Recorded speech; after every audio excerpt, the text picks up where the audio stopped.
teri nkuba mubadde ki? Good morning.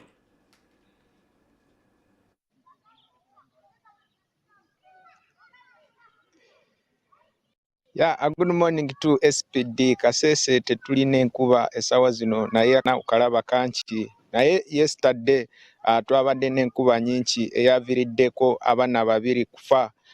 SPD bano abaana babadde bava mu nnimiro nga bali ne kazowaka akolera waka.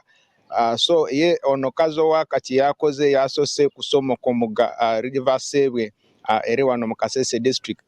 Ng'asitudde emigugu gye bagambye nti no yabadde emmere. So yagambye abaana basooke baliddemu asooke atwale emmere after then akomewo kubakima. Bo baana lwe balabye like agenda balekawo akaana akamu ak'emyaka 11 ne kasitula akaana akanaabwe ne bayingira mu mugga. So lwe baatuse mu makati g'omugga River Sebwe abaalemereddwa amazzi ne gabatwala ne bafa. Abaana bano bafudde, omu abadde n'emyaka 11 abadde asitudde omwana w'emyaka 2.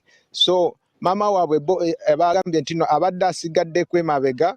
Bano be babadde mu maaso, maama ng'asigadde mabega yatuse ku luzi n'asanga mawulire agakugamba nti no abaana batwaliddwa omugga.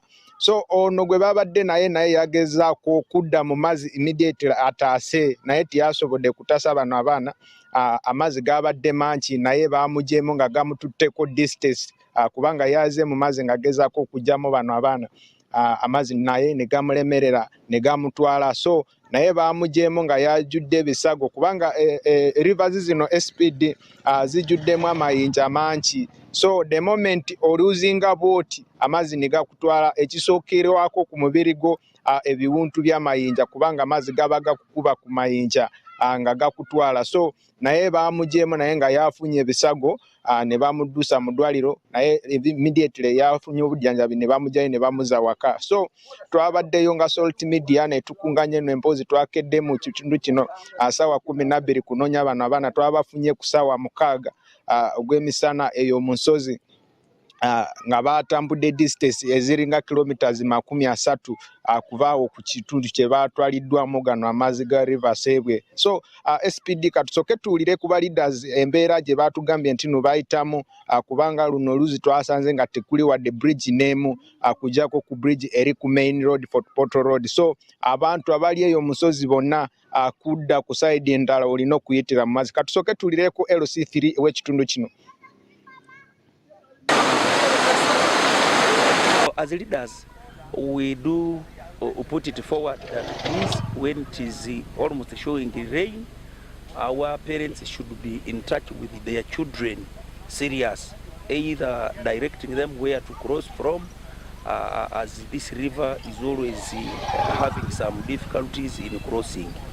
And we also write to the government that please help us and join us as leaders to have some footbridges around, because where they were crossing there was no footbridge.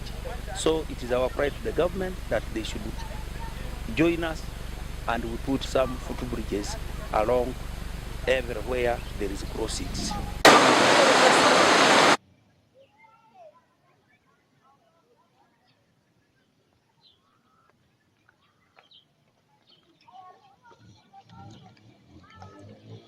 SPD eyo embeera eyabaddewo mu bitundu by'e Kasese kutwaliza wamu naye bano abaana bazikiddwa ekiro kubanga wano kalicha ya wano tekkiriza omuntu eyatwalibwa oluzi n'afa ne bamusuza either ne bamuyingiza mu nyumba. So babadde tebagenda sobola kubatereka kutuuka leero, so babazisa ekiro kugoberera enono z'ekalicha z'abakonso wano mu Rwenzori region.